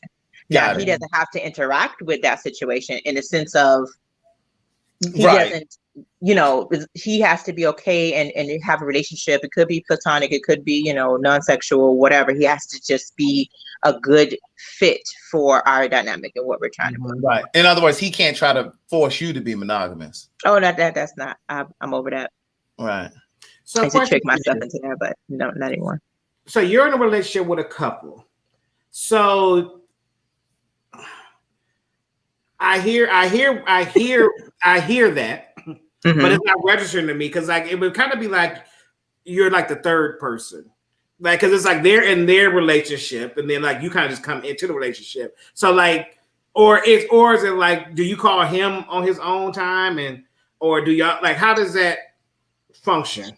And that is a part of kind of where I was going when we were talking earlier. Everybody poly looks differently, right? Because and I'm just saying that just to clarify for everybody listening, there's no one way, right?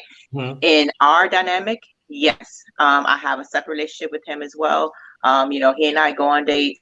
He and I spend time. She and I have our own dates. And then we have all three of us together. So we actually built that in. Now, in this dynamic, they have made it okay, yes, they live together. They've been already married, for many years or whatever the case may be. But they've done a very good job at not making me feel like a third, if that makes any sense. Okay. The distance and the fact that we don't live together, that's the only thing that you would know. You know what I mean? Like that separation is there because they already live together. But we don't have that now. On the flip side, before I was in this dynamic, like I said, I've experienced poly on different avenues. When I was married, my husband and I, we also had girlfriends with the intent of having a triad, which is, me, him, and another wife. We dated our women together. There was no separation whatsoever. If we went out, all three of us went out. Me and the girl will chit chat, have girl stuff going on, but there was no separation.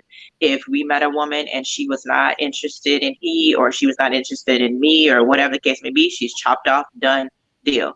So in our dynamic, I can say that we did have kind of what you were saying just now, where it was kind of us and we were bringing somebody else on type of thing, versus the dynamic I have now, where it's kind of like I'm a part of, I'm really a part of. We had never gotten to that point with a woman as of yet. Gotcha. Wow. Yeah. So I mean, with every scenario, go out. Sorry, my son. You really clarified a lot for me. I don't know about anybody. Right, and that's why I was listening. I don't know if you all saw me in the chat. I'm like, oh my God, let me in, because because being there, being at the beginning of this, having these feelings and trying to understand, like, okay, what am I? Okay, so I have to be this. Okay, so I'm this, I'm that, and then I'm a part of millions of poly groups on Facebook and Instagram and all this stuff. There's always definitions and this, and you want this, and you want that. And when you experience it on all these different levels, you experience that, you experience the parties, it's like you realize, like, it doesn't have to be a definition. It's communication between you, that person you love, and whomever else you're going to bring into this dynamic. Is that clear communication, understanding what will make you happy. Okay, well, this will make me happy. Does that match what makes you happy? Okay, well, if not, let's adjust, or if not, we'll walk away, or whatever the case may be. It's just communication. It's all love. I like men and women. And it doesn't have to be one way. And it doesn't have to be one way. And one of the things that I'm hearing you say also is making me think about conversations that I've had with T.S. Madison about being trans. Like, I think a lot of people think that all trans women think, feel, and move the same, or all trans men think, feel, and move the same. They have different, different experiences. Somebody in the comment asked, how does your family see this or think of this? And how do you reconcile your religious beliefs, or your faith, I should say, if you have it, if you have like a religion that you subscribe to? And Kia, we're gonna come to you about that, back to that for that same question too. Well, all of y'all, Amber too. When it comes to my family, okay, so family, I'm guessing they're speaking of like my mom and my aunts and all that stuff versus my children. When it comes to my family, it was a progression, I guess, because when I was with my ex-husband, my mom kind of found out. It was some stuff she seen, she was introduced to a lot of our friends, quote unquote, and it's like, she's a little friendly. Why she sit on his lap? Little stuff that was happening. And she was like, okay. So I had to just kind of break it out to her. Being from a Christian Baptist background, of course, my first thing, my family, you need to pray about that. Then my aunt is like, you need to ask God if but I don't subscribe to religion. I'm highly spiritual.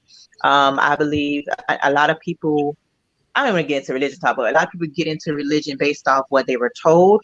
And once you start doing more research and you started learning and you actually started to just connect spiritually, you realize a lot of things. And we were poly before we were monogamous. And there was a reason why we were pulled to monogamy. I don't want to go that deep into history. No, I got you. Because see, what you're saying is, and I've said this before, Derek, it's in Book of Jules. Once you separate what you've been taught to believe about religion and God, once you separate what you've been taught from what you know to be true for yourself, you'll be a whole lot freer. is yes, freer is the word. And even just talking into religion, the first book of the Bible, you see how many people have how many wives, and how many wives have how many kids, and how many kids have who, how, what. That was all polygamy, but it's not, it's kind of like we go, that doesn't exist. Erase that off. We're gonna pretend like that didn't happen. But anyway, fast forward, my family, I'm like the free little bird of the family. So I guess at some point they're like, you know what, it doesn't even matter. So my family they don't hold judgment to me. At first it was kind of, iffy or whatever, but they really got over it. But again, my family, they're a little more open-minded in a sense where they're not sacrilegious. They're not like, that bad and that steadfast in their mentality. So that's that part. What was the second question? I forgot. What is it? Well, you answered you answered both of them. Yeah, it was about your family and how you reconcile your spirituality. My last question, though, and this is just from my own knowledge, do I hear like a Caribbean or West Indian accent? No, but everybody says that. No, all my family we're from Miami and Georgia. But I don't know. I think I need to look deeper because everybody says that. Right, because that was going to lead me to another question, because then I really wanted to know, because a lot of West Indian folk are like Catholic, or so I was really going to kind of have more questions about it, but that's all I wanted to know. But then now my girlfriend, she is Jamaican, and yeah, her mom. Yeah. Thank you so much for your insight, Empress. We got one more person to bring up. I really appreciate you. You gave us a lot of information. You have. Thank you for having me. Thank you.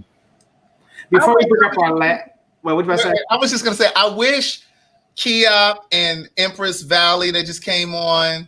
I wish they had, and my girl Angie, who was on here earlier, I wish they had brought their partners on here with them. Well, we this might have to be a part 2. Yeah. Okay. So before we bring our last person on, a little bit more things. We thank you. We still receiving your cash apps. Thank you guys very much. And once again, for everybody that is sending in the cash app, me and Craig, I'm gonna scratch your name. We are going to match whatever you guys cash app us, and we're going to be donating it to Breast Cancer of America for Breast Cancer Awareness Month. Yeah, American Cancer Society. The American Cancer Society, yes, for Breast Cancer Awareness Month. All right, so we have Evan. We're going to pop Evan up. Hey, Evan, how are you? I'm well. How are you guys doing? We're good. Thank you for being patient. Yes, thank you, Evan, because I know the Empress kind of answered a lot of my questions that I had, because this is a good one. I'm happy y'all did this one. Because now, is it something that you're interested in, or is it something that you're currently doing, or no? So with my ex-husband, toward the end of the marriage, open relationship kind of came up. The topic came up, and and for me, it's always been like a pride situation of like almost an ownership thing. Like you can't have or do nothing with what's mine. And I want to know, and I want to ask the question: do you all feel like open relationships and threesomes, do they stem at some point from like a self-esteem situation? Because I know people, like for myself, when I was in mine, toward the end of my marriage, he kind of broke my self-esteem. So that's why it kind of came up. Like it was a way to try to keep things going for us. And I've heard, like listening to this tonight, I'm hearing a lot of such things, and I'm thinking, well, that's not the case for everybody. Is it kind of do people feel like it's agreed, like you want this one person, but I kind of want to have my cake and eat it too situation? Like I don't know. Like I'm trying to, like I'm confused about it. Do you think that self-esteem has a play in? Well, you know, I don't know, because I'm not in it, and Craig is not in it. So let's bring up Kia. Yeah, bring somebody in to help me out. Because I'm loving the feedback. Yeah, and then okay, so Kia, let's see, Big Chris pop back in, so we're gonna do like this, bam. So let's start with Big Chris. So Evan wants to know, do you feel that self-esteem played a part in why you decided to have an open relationship? Why are you laughing? For me, Well, Chris, you said no. Kia, what about you? No, self-esteem is the reason why I chose to do it. The reason why I got into it was because of my self-esteem, because I wanted it, because I loved myself, Right. and I felt like, I should go after it. I felt like I deserved it. You know what I mean? I think people, think polyamory and they're sensitive and they're possessive over the person that they love, and they're, like you think that person's your property. You know what I'm saying? I don't feel that way. I don't feel that way. So, no, self-esteem wasn't a deciding factor for me. Amber? No, hell no. Self-esteem had nothing to do with it. I want a man and a woman because I'm attracted to both of them, and I know that I can't exist in just a relationship with a man or just a relationship with a woman. I want to be myself to the fullest. Exactly. And you popped her back up. My cousin is texting me now to remind me that we've had a conversation about this, saying, because she's watching as well, saying that my cousin, since we were kids, has never believed in monogamy. She doesn't think it's real. She does not think that it exists. It's not. To me, it's not natural. That's what she says. My cousin literally says she does not think it's natural. Wait, and I think you can feel it too. You can feel it. There's a lot of people who are monogamous, and I think that they tend to want to, we tend to, and I'm going to say we, because at one point all of us were, I feel like I was monogamous at one point, right? We wanted to feel like one person is the answer for everything. Like, this person has to be my everything. They have to have X, Y, Z. They have to fulfill this. They have to fix this. They have to be my bread and butter. And then you get into a relationship and you realize that, well, one, you try to blame the other person for not being all of that. I just personally feel that I don't need one person to be all of that for me. I can love this side of person, this, because I love the trait, the positive, the love from this person. I love the logic from this person. I love the way this person is business minded. We can have these things as a unit, and now we're all complete. Right. And I say this respectfully. I agree that, well, I would disagree. I would say that, I agree with you, Empress, when you say that some people are monogamous. I think it's just like with sexuality. I think some are wired to be bisexual, some are wired to be heterosexual, some are wired. Right. And I think the same with monogamy. I don't think everybody is wired to be monogamous. And I've talked about this before.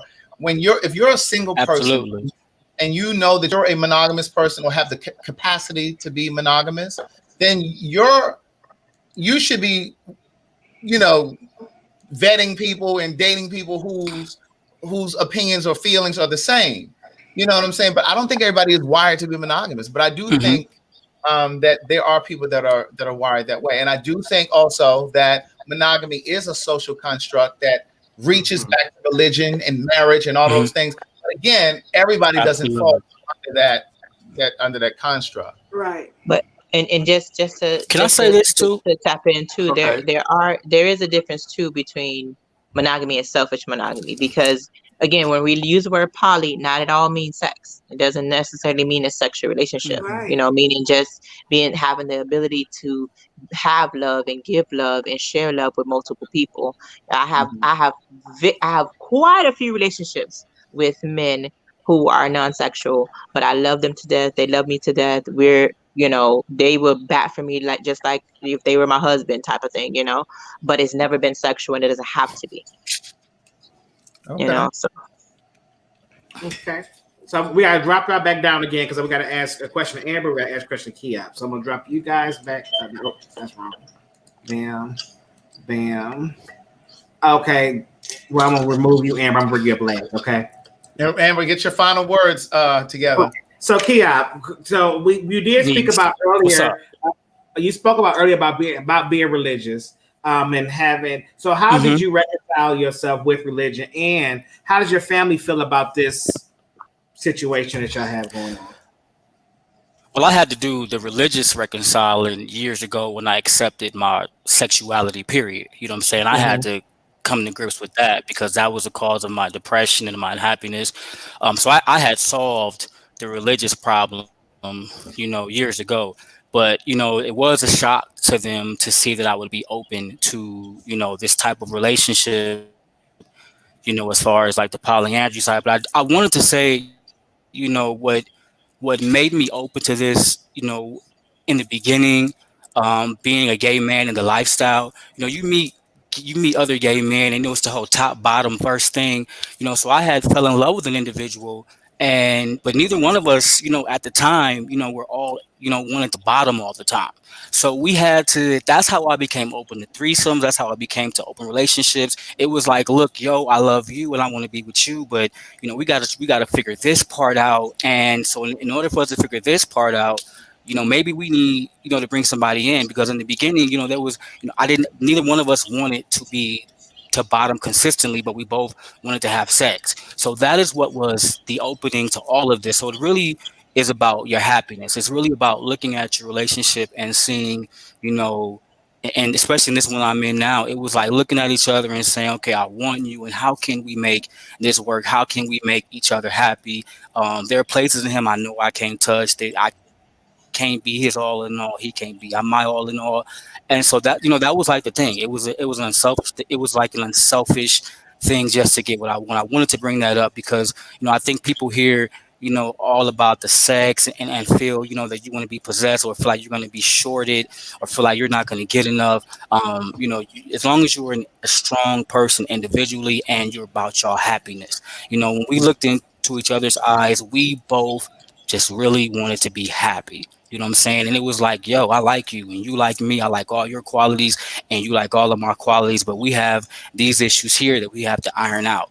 And so it was, poly for us was like a mature decision to be like, you know, I want this to work. I want my happiness is most important, is most important here. And so, yeah, I mean, my family is probably pretty thrown. I've thrown them for years. I'm pretty sure they're not surprised, but the religious thing, I've been had to do that. And I just made peace, that God loves us all. I don't believe everything that the church presents, biblically, even though I used to be a preacher, did all that kind of thing. I don't believe the presentation, of the gospel that they present all the way.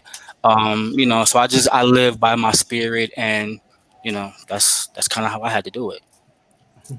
Thank you so much, Kiab, and thank you for sharing. And the same for Appreciate you. that.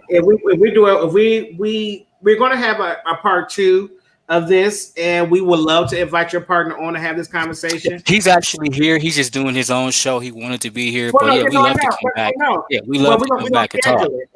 Empress, the same for you. If your partner is down to have a conversation, we would love to bring them on too. We can see you shaking your head, Empress. So that's. But thank you so much, Kia. We're gonna bring Amber up.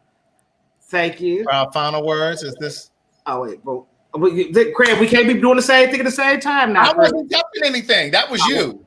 Okay, but before we bring Amber up, all you guys that are in this conversation, y'all heard what we was talking about. Y'all heard all these different points of views and all that good stuff. So, with that being said, you guys learned a lot of stuff.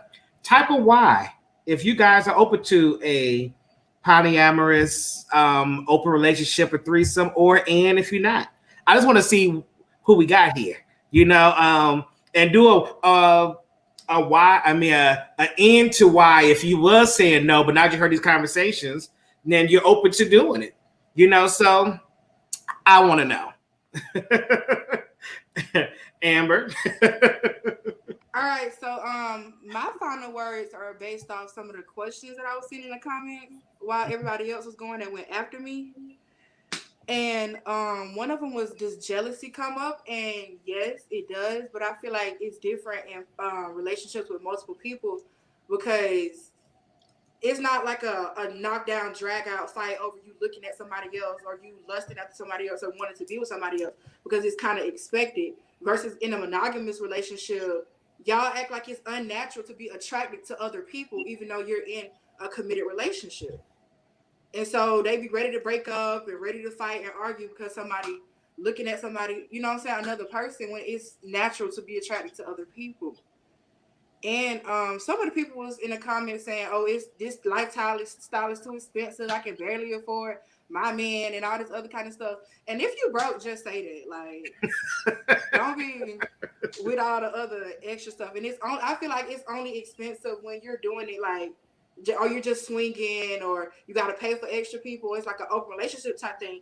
But with polyamory, when it's like multiple you're in a committed relationship, everybody is bringing stuff to the table. So everybody, it's like we're nation building. Like, you bring stuff to the table, you have a job, the other person got a job, I got a job, and we all put our finances together. So it's a lot more financial stability to go around, a lot more love to go around. If there's kids involved, there's a lot more stability for the kids. There's always an adult there for the kids. There's more people to help with homework, more people to cook. Oh, so you want to live like Kia? Yes, I want to be in a closed triad. I want a husband and a wife. I'm not with the swinging stuff and just having sex with random people and all the other shit. I'm not with that. Okay. So I'm looking at these things. A lot of people are saying no. There's some people that are saying they're thinking about it. And there's some people that say yes, they're open to the relationship. So you guys have changed some people's minds out here about this open relationship and this polyamory moment of things. I said I'm open to it. I mean, well, I can tell you whose mind ain't been changed is mine. Craig, boo. Derek, you need to join some of the polyamorous groups on Facebook then, if you are open to it. It's a lot of groups on Facebook where there's different people, and we plan trips. There's a Halloween trip coming up in Detroit for Halloween. Then there's a cabin trip in Tennessee that's coming up in November. So it's a lot of things. Like, it's not. Nah, I ain't ready to go to no cabin now. Nah, you ain't trying to get gang raped, girl. Right, I'm not ready for that yet. I'm not going either because I don't have any polyamorous friends around me to go. So I'm just in the groups to just make friends with like-minded people. Now, I will say this is that one person, Jay Farm, he is very disturbed that people have these polyamorous relationships, but nobody not married. So the thing is that I guess on our next conversation, we need to figure out, like, is marriage the thing? Do people want to get married? That's not the thing for everybody, though. I want to be married, and the couple that I'm currently talking to, they're already married, and I'm willing to join their marriage. But their shit got to be solid first, because I'm not coming into nothing where it's rocky and y'all don't trust each other, or there's some shit y'all just trying. I'm not with that. The other shit got to be solid first for me to join it. So I do want to be married, and I do want children. It's not just, I'm trying this type shit. It's serious over here. All right. Thank you very much, Amber.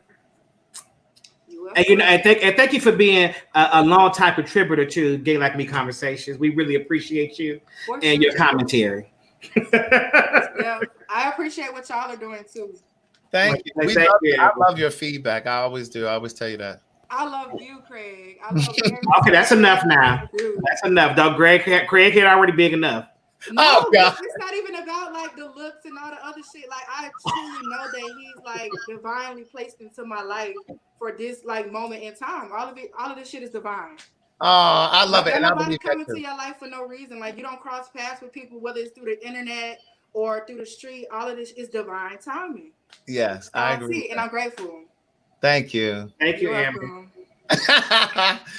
But look, so my final words for this, and then of course we're going to announce our next one, guys. So if you haven't liked the video or subscribed to my channel and Derek's channel, please do so. But the final thing that I wanted to say, I've taken in a lot. I've processed a lot. I'll be thinking about it in the days to come and the weeks to come and all of that. But one of the things, because I saw some of the comments and some of the people were a little frustrated with some of the questions and comments that people were saying, just the inquiries, right? But the way that I see it is just like when trans was a new term and when bisexuality was kind of a new term.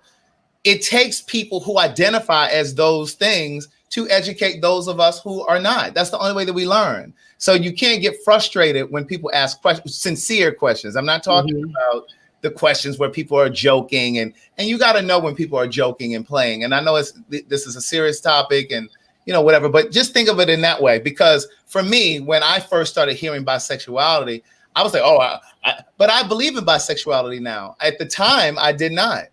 And I think a lot of people still shy away from the term or frown up at the term bisexuality because they think that because you identify as bisexual, that for some reason that you're non-committal. And just because you're bisexual, it doesn't mean that you're non-committal.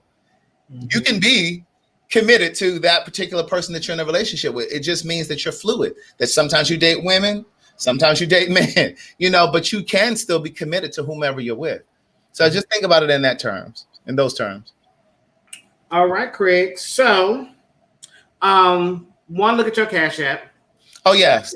And tell me what you got over there, because I have over here, you guys came through tonight. Yes, they did. We were trying to get a minimum of $500 in. Yeah, well, I don't know. We got 500. Well, I don't know what you got on your side. Because I know your people love you over there. I was going to say, the people love me. Right. So I did. How you get caught up these super chats? Because I saw they went away. Yeah, I don't know. They disappeared. And I saw them when I was liking them, but so I know it was at least $50 on a super chat. Okay, and then I have $150 in my Cash App. How much you got over here with you, Craig? Guess how much you think he brought in? Oh, I know you got a whole bunch of money over there, Craig. He brought in $384. Oh, well, there we go. So you said you had what? So I have $150 plus $384 plus $50. So what's that? $584. $584. So there we go. So we're gonna take this $584 and then we're gonna add $584. Okay. So we're gonna give it. So we're giving $1168. $1168. So $1,200. Okay, $1,200. So thank you guys. We will be donating $1,200 to American Cancer Society for Breast Cancer Awareness Month. Thank you guys so much. I really, really appreciate that, and they will really appreciate it also. Yes. And I just got another $20 in here, so I'll add that in there too. There we go. All right. So listen, our next topic. You want to announce that real quick? Yes. What is it? Being Black and gay in entertainment. So yeah. So this one is. I mean, I guess we can have an open call for this, but I guess this is a more tailored conversation. If you are in entertainment, actor, singer, dancer, and you have insight on that, we would love to hear from you. You can email us at, can you change the bottom thing, Craig? Oh, thank you. Email us at glmconvo@gmail.com. And we wanted to talk about just being Black, being gay, and trying to find your way through entertainment. Has it worked for you? Is it working for you? How's it all going? All that good stuff. So we want to hear that conversation for you. We will be calling on our own personal friends that we have in entertainment to be part of this conversation, but we want to hear from you too. So, email. Black or LGBTQ. If you're trans, we want to hear from you as well. If you're in entertainment, you may be a makeup artist for gospel artists or R&B artists, like in any capacity of entertainment. We want to hear from you, your journey as an openly LGBTQ person. We want to hear your story. All right. So that conversation is going to happen on, what was that, November 4th? Yes. Yeah, November 4th. Week. That's your birthday week? Yes, it is. So I really don't normally work on my birthday week, but for you guys, I'll be here. So please email us at glmconvo. And we want to hear from you. And it's going to happen 2 weeks from today. Yep. Thank you guys for being here and supporting what we do. Thank you for sharing and liking and subscribing to the videos. We thank you very much. And thank you for all of the panelists for all of your insight and helping to educate all of us. All right. Thank you guys very much. We'll talk to you guys later. Bye. I was involved briefly with a married man who believed he had the courage to leave his wife to be with me and to live his truth. This isn't the typical story of a married man promising to leave his wife for a secret lover. Rather, this is a story in part about a gay man who knew he was gay before he got married, but chose to marry a woman because he didn't know how to break free. Rocky and I met on a gay social media site 3 months after I returned to the East Coast to live, and just 11 months after he was married. At the time we met, he was living and working in Dubai as a contractor for the government on a military base, while his wife was stationed in Tallahassee, Florida, where they had a home. In one of the first messages he sent me, Rocky shared that he was married, but that he had regrets. He explained that he had come out to his mother and siblings when he was 18 years old. He sat them. To listen to more of One Thing for Certain, Two Things for Sure, a memoir continued, visit audible.com. Bye, y'all. I'm about to say, Lord.